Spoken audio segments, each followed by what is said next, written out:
We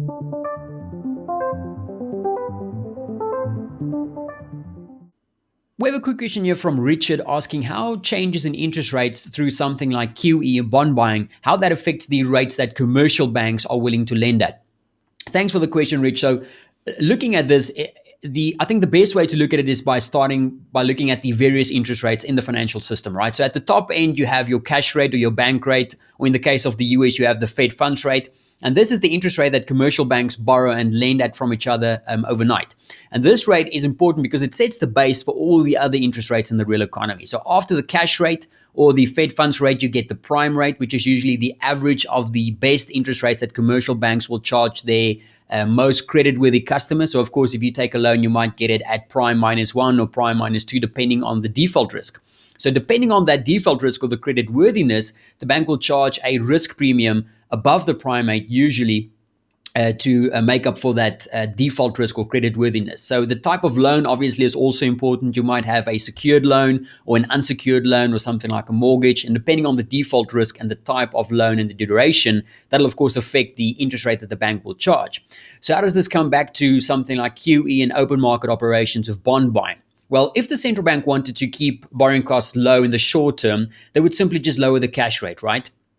And by lowering that, they will obviously lower the prime rate and all the other short-term rates as well. Now, it's also true that a commercial bank might not charge lower on interest just because the central bank lowered the cash rate. But that would be bad for business on their part, because if I can get a better interest rate from the bank next door and I can basically refinance at a lower rate and ease up some cash flow, of course I'm going to do that. So to stay competitive, they usually follow suit with the Fed.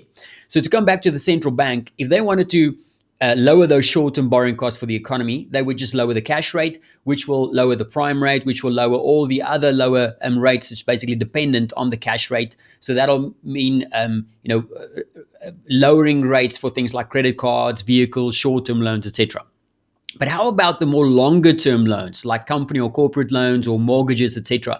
So you see, bond yields are usually the basis, especially longer-dated bond yields like the 10 years, are usually the basis for all longer-term interest rates. So by doing QE and keeping yields as low as they can, they are basically, in fact, keeping longer-term borrowing costs lower as well. So it's like a double whammy. First, the rate at which the commercial banks borrow to each other at is lowered.